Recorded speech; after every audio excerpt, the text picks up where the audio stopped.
the new Ghost X here, and I'm getting ready to install my nose cone here. This has got that 3-in-1 transducer. What this is going to let you do is have your 2D, your down scan, and it also lets you do the side scan, and it also does the Ghost 360. So it gives you a little bit of everything with this, but I'm going to show you how to install this.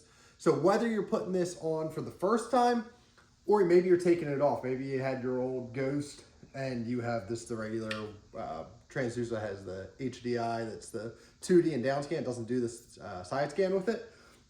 You can pull that off. You can order one of these and put it right on there.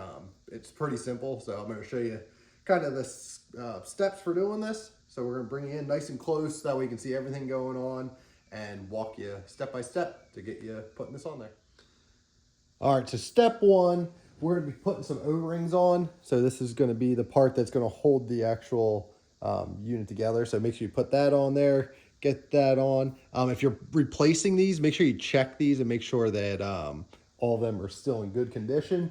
So we got one there on your actual guy here. We're going to put the one right in there, get him set. The next one is going right around this piece on the actual trolling motor itself. You kind of roll it right in there. You can see, just make sure it fits nice into that little metal seated area there.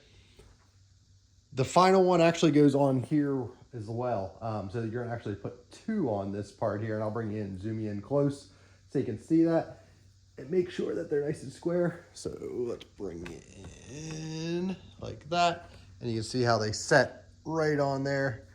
Nice and kind of snug, not crazy, but you just want to make sure none of it's overlapped as you go around. So make sure you just kind of feel it, make sure everything feels good. Again, we have the other one on the end here that we're going to be using. So we're going to be all kind of set up here now. Let's get you back into position, and then we're going to actually put this guy on. So that's the next step. All right, so we're going to be taking this connector right here, and it's going to plug in like so, and this is how they're going to talk. So here you can see the cap actually comes off, so we'll remove that, save that for later on.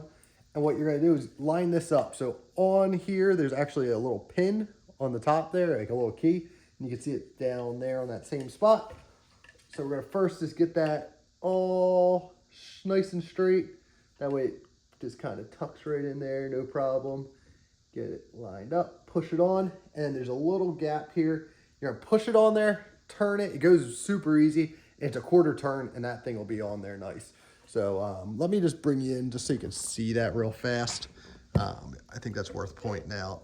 So you'll see it's right in here. They got that little groove. You want to get that all lined up nice and straight, and that's what's gonna lock in there. And again, it's only a quarter turn, but it just gets all those pins lined up nice and easy, nice and straight.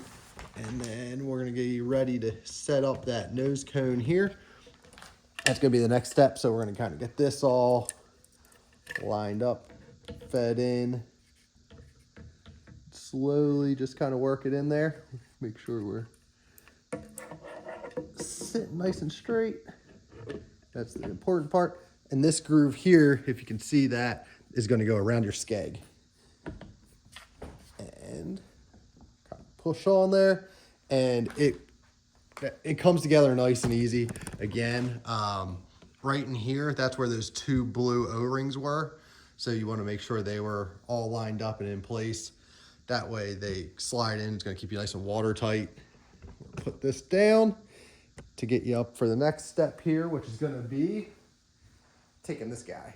And this guy here is going to go in through the front. So let me bring you back around. Actually, probably be a lot easier to see from this side so we can see what we're actually doing.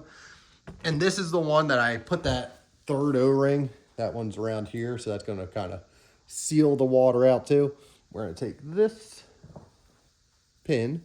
It's a number 8 torque, so all the way down in there, it slides all the way in, and you can see it just tightens right down.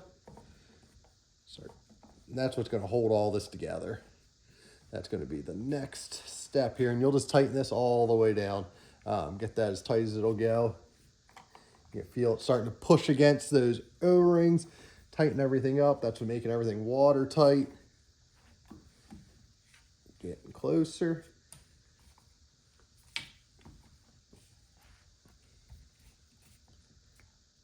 Right there, it kind of locks up. We're good and tight.